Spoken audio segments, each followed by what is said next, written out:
I'm glad you're here. My name is Elise, and I'm the robotics coach for my team at Riverside Elementary.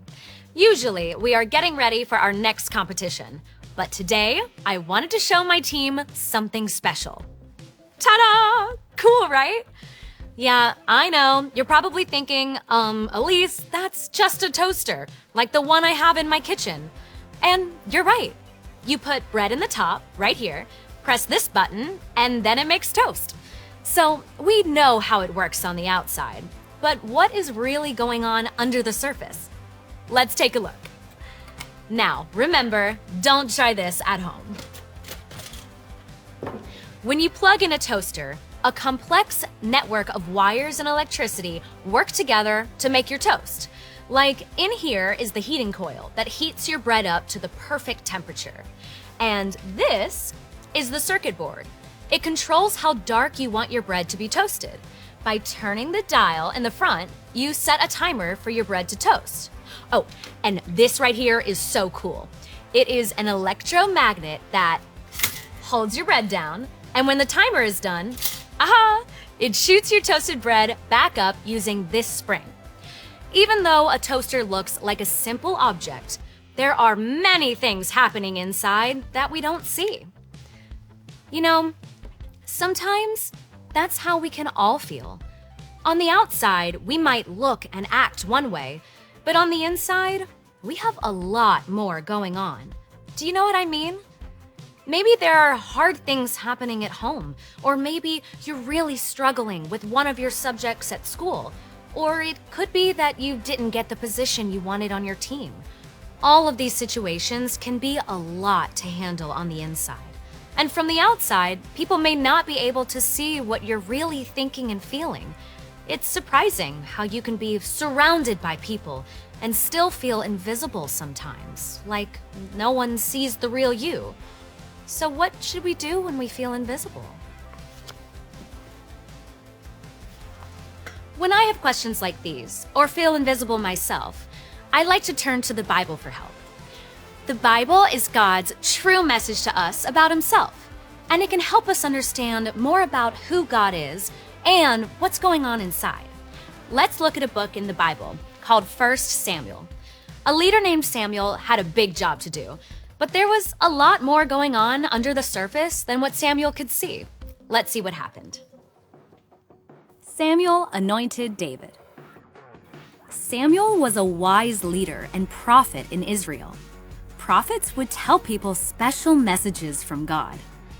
God worked through Samuel to select the first king of Israel, a man named Saul. But Saul disobeyed God, and God rejected Saul as king. This made Samuel sad.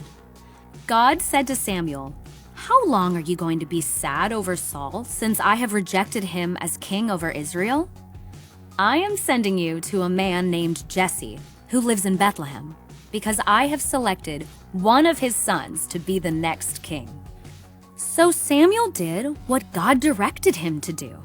When he got to Bethlehem, Samuel told the leaders of the town, "I've come to sacrifice to the Lord. Prepare yourselves by getting ready for this special sacrifice." Then Samuel helped Jesse and his sons prepare to worship God. Samuel saw one of Jesse's sons named Eliab and said, "Certainly he is the one God wants to be the next king." But God said to Samuel, "Do not just think about what you can see. Even though he looks like a king on the outside, I have not chosen him. People don't see what I see. People see what is visible on the outside, but I can understand how someone thinks and feels, what is truly in his heart." Okay, let's press pause here. So God just said that he could see something that humans can't see. Now, it wasn't like some invisible sign that says, "Look here, I'm the king." What God was trying to show Samuel was that he knows and sees everything, even the things going on inside someone. Here's the thing. Samuel was looking for the next king based on what he saw on the outside. Things like who looked the strongest, who looked like a good leader, who looked like they had king potential. But God was looking at the heart, like the motivations and intentions and what was going on inside. Okay, let's keep reading. Jesse called his other sons one by one and presented them to Samuel. After each one, Samuel told Jesse that God hadn't chosen them. Finally, Samuel asked Jesse, "Are these all the sons you have?" Jesse answered, "There is still my youngest son, but right now he is taking care of the sheep." Samuel told Jesse to send for him, and Jesse sent for his son, a boy named David. Then God said to Samuel, "He is the one.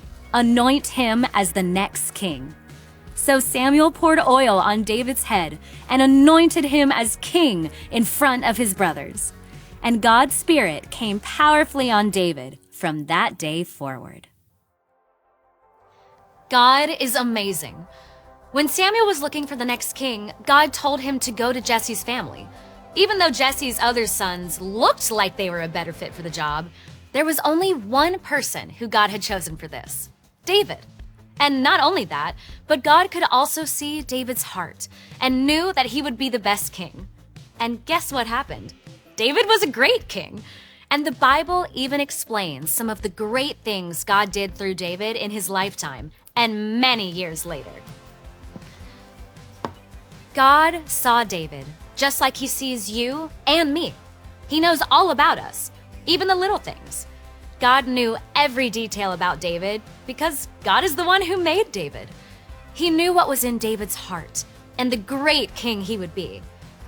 It didn't matter what David looked like or even what other people thought of him. God knew David, and God knows us. He knows what makes us, us. He knows every detail about who we are and what we can do because he is the one who made us. He sees, knows, and loves us. So when you feel invisible or wonder if anyone truly sees or knows you, remember that God sees you. He knows every detail about you, and he loves you. All right, I have to get ready for my team to arrive. I'll see you later.